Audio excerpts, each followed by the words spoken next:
ഇന്ന് modern technology ഉപയോഗിച്ച് നിർമ്മിക്കുന്ന പലതരം ലോക്കുകൾ മാർക്കറ്റിൽ അവൈലബിൾ ആണ്. എന്നാൽ സിമ്പിൾ ടെക്നോളജി കൊണ്ട് നിർമ്മിക്കുന്ന മിതമായ വിലയിൽ ലഭിക്കുന്ന പിൻ ടബ്ലർ ലോക്കുകളാണ് കൂടുതൽ പേരും ഉപയോഗിക്കുന്നത്. നമ്മൾ ഇവിടെ മനസ്സിലാക്കാൻ പോകുന്നതും പിൻ ടബ്ലർ ലോക്കിന്റെ പ്രവർത്തനമാണ്. 4000 വർഷങ്ങൾക്ക് മുൻപ് ആൻഷ്യന്റ് ഈജിപ്തിൽ ഉപയോഗിച്ചു വന്ന വുഡൻ പിൻ ലോക്കിൽ നിന്നാണ് പിൻ ടബ്ലർ ലോക്ക് ഉണ്ടാകുന്നത്. ലോകത്തിലെ ആദ്യത്തെ ലോക്കായി കണക്കാക്കുന്നതും വുഡൻ പിൻ ലോക്കാണ്.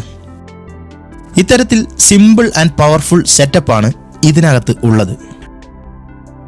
ഡോർ ലോക്ക് ചെയ്യാനായി ഈ മെയിൻ മരക്കഷ്ണം ഉള്ളിലേക്കിടുമ്പോൾ ഈ 3 ചെറിയ മരക്കഷ്ണങ്ങൾ താഴേക്ക് വന്ന് ലോക്കാകുന്നു.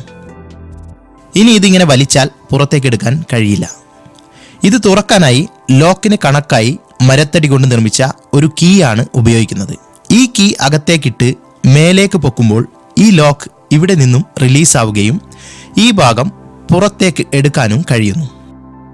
ഇനി ഈ ഒരു സിസ്റ്റം നമ്മൾ ഉപയോഗിക്കുന്ന ഇത്തരം താക്കോലുകളിൽ എങ്ങനെ പ്രവർത്തിക്കുന്നു എന്ന് നോക്കാം.